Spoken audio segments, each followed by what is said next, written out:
with a town in Westchester trying to stop Muammar Gadhafi from visiting there. Let's pick up where we left off. We were talking about this massive tent that belongs to Libyan leader Muammar Gadhafi. Tonight it's pitched in Westchester County, New York, north of Manhattan, at least for now it is.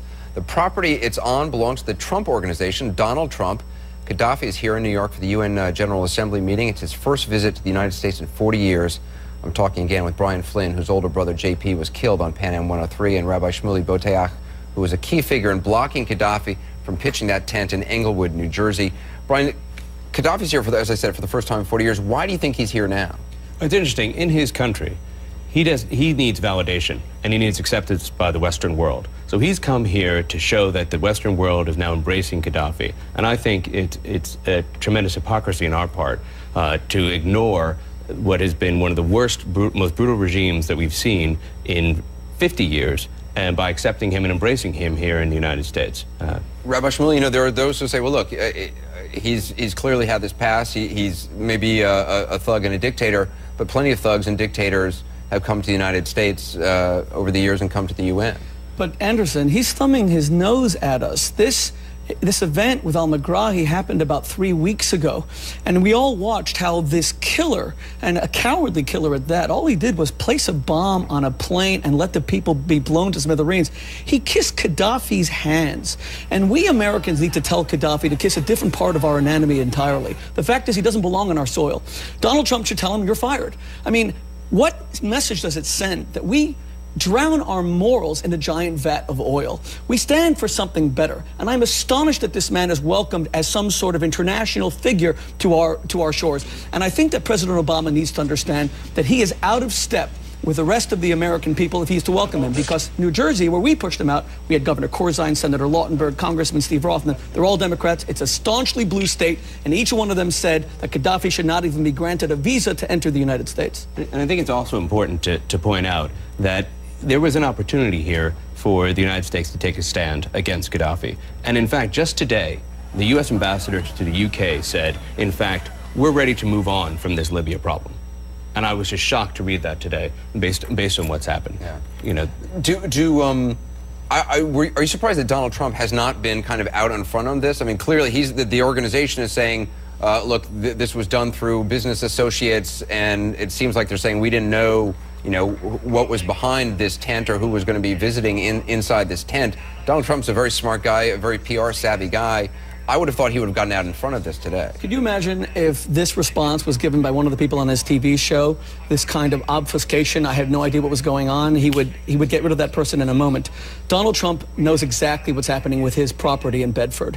It's right outside New York City. It's a town that actually houses some of the wealthiest Americans. It is impossible that he could move in there without his knowledge. And you could even see from the statement, it was nothing but pure obfuscation. We do business with everyone. They may or may not be involved. In other words, there's no clear denial. What Trump needs to do is say, is accept a mea culpa. I made a mistake. I should never have allowed him onto my property. And to be honest, if that does not happen, then there's a need for a boycott of the Trump organization, because the American people will not stand for terrorists and people with blood on their hands, and American servicemen's blood on their hands. Remember, Gadhafi blew up a discotheque that was filled with American servicemen in 1986, which is why President Reagan called him the Berlin bombing. The mad dog of the Middle East, and he has not changed his ways. The American people should not stand for this. And these poor families, I mean, a disproportionately high number of the Lockerbie victims were people who live in the tri-state area, and they're having to relive this horrors. Right. How, do you plan on demonstrating at all? Yeah, or? Tomorrow there's a demonstration at the UN to protest him being here. Because this is not a political issue or a diplomatic issue. This is turned, and I think Shmuley's onto it, it's turned into a moral issue. You know, it's just wrong that, and we've had plenty of dictators here. We've had Idi Amin and the rest of them who have been to the United States, but none of them have been actually behind a direct attack on American citizens. You know, right now on the phone we have Joel Sachs, who's the Bedford town attorney. Mr. Sachs, I understand the town is trying to stop this from happening. What are you trying to do? Well, what had happened was we had learned earlier today from the Secret Service that Mr. Gadhafi was planning to locate a tent that would be used as a temporary residence on the Seven Springs property in the town of Bedford. And I discussed this matter with town officials, and I believe, and the town building inspector believes that this would constitute a violation of several town zoning and land use laws. And I directed the town building inspector to immediately go to the property and issue a stop work order, which would force the individuals to cease erecting the tent and conducting any other activities that would be related to establishing a temporary residence on the premises. Have you talked to Donald Trump or folks from his organization? And if so, how receptive have they been? I personally have not, but I know other officials from the town have.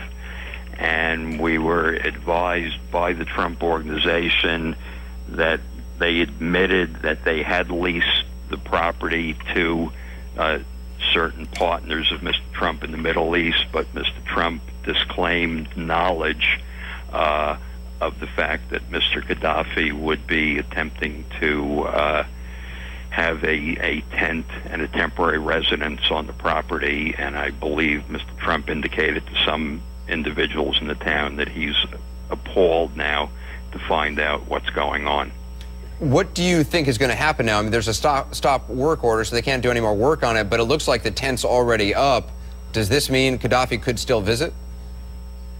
No, that means that this has now been determined to be an illegal structure that cannot be occupied.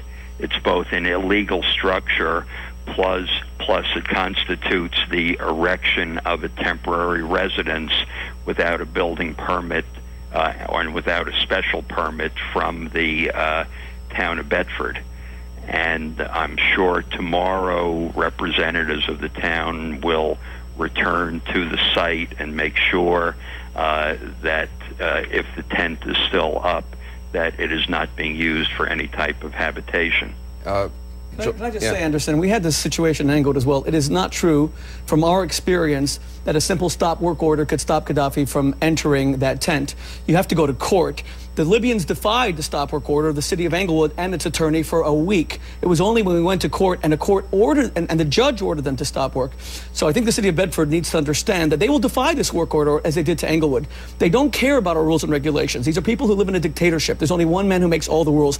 I watched and I filmed as they did all this work for a full week right next door to my home. They chopped down my trees. They took away my fence. These are not people who play by our rules. And it's only a judge enforcing this. And with us, it was even worse because they had diplomatic immunity. Our police force couldn't even go in to stop them. Mr. Sachs, what happens if they defy the work order? Well, the town has two alternatives. Number one, a criminal summons can be issued, which would mean that the individuals responsible would be prosecuted in the town court. The other possibility is the town could go to the New York State Supreme Court in White Plains in an attempt to obtain an injunction to, in essence, get an order from the court which would direct not only the individuals to cease and desist from occupying the property, but also to remove the tent. All right. But that's not my decision to make. I'd have to discuss that with the other town officials tomorrow. We'll continue to follow that tomorrow. Joel Sachs, I appreciate you talking with us on the